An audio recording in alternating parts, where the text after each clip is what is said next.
Hi guys! Okay, kitang mga nanay, mga mamshi nga nagpadede lang, so dili ta mag-uol kay ngano ingon si doktor, ang doktor na mo diri ingon siya nga si Doc Dumawal, maka-bright daw ang gata sa inahan. So bright jud kuno ang mga babies or ang mga bata nga gipadede sa breast milk kana atong gipatutoy ba. So hindi ta mag-uol onya kabalo ko nga ngano nag-uol ka dali ka kaobra ngana na po ko dili ka obra okay magbantay naman mig bata magbantay mig baby natawa. So gapadede di ko for 3 years sa iyang kuya. Hopefully makapadede po ko for 3 years kang Lara. Yay! So last time nagpa-check up dai me. So ana si doc nga, wow, nagpadede na pud ka unta no maabot na pud og 3 years imong pagpadede kay taas og IQ ang bata nga gipatutoy sa inahan. Og usa pa sad, di ba, libre. Then nutritious pod ang gata sa inahan. Bisan gani kuno ang tag-iya sa pinakamahal nga gatas kuno sa kalibutan ni istorya jud niingon nga bisag unsaon kuno nila dili nila malabwan ang gatas sa inahan. Mao nang ako nagul ko kay syempre dili ko makatrabaho pero nindot kay sa feelings jud ang magpatutoy og baby nya ikaw pa jud mag-atiman sa imong anak asa ka ana ba. Sa ikalipay na lang nato, daghan kaayo mga inahan kana mga working mom, daghan kaayo mga inahan nga nangandoy nga pa full time mom parehas nato. So ikalipay nato nga full time mom ta, kapatutoy ta sa tong anak. Daghan kayo ug unsa na imong profession karon ikalipay na nato kadili ilalim magbantay ka anak day. Ting ka di suda day kapoy ka utay pahuway, di ba? Agree love ko. Bye. So ug naamoy pangutana, i-comment lang inyong pangutana dira sa comment section. Giunsa nako para mo daghan akong gatas. So usag gyud mi sa hinungdan ha, makapawala og gatas based on my experience ra pod.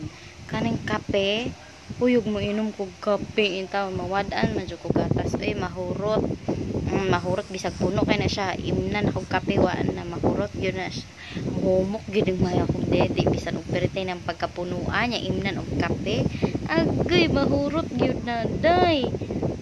Mo na ako ang gipili na lang Milo, pwede pod kanang kokwa or mas mukuan ko sa tableya gani kanang pure kanang kuan ginambaligya unsa gyud tawag ana mas mudaghan sa akong gatas ana mapuno gyud.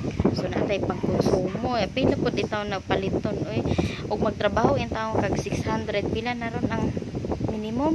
So 635 kung magtrabaho kag 635 nya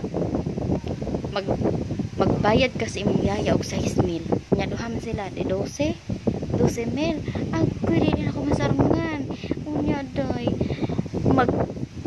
maggatas pa jud ka sa imong itoy pwede pagkamahal na pila pud ang bulan ana ibutan pila man ang bulan og palatutoy imong anak nag 3,000 ang kinsenas di 6,000 po so pila na agay dili na to masarungan na magbantay na lang tas tong anak ko magbantay ta bantay yan yung patut yun kay bright jud siya. So nabantayan po na ko sa kong anak ron no kaluyan po sa Ginoon dali po siya 5 years old na siya dali raman po siya tudloan hinuon malipay na lang ko makakita ko nga tuan ma-perfect siya kita na ko siyang papel perfect sa isang notebook lipay kay inahanday lipay jud kay inahanday usahay di po siya perfect napay mga wrong 9/10 naam ganito sa man to 3/10 maguro to kay kuan man to siya kanang greater than, less than ug equal to kana ingunana ba nya pagkasunod akong kakita kay gibagam na ako siya after ato unsa man mana to hibalo naman siya kaluyan ra pud.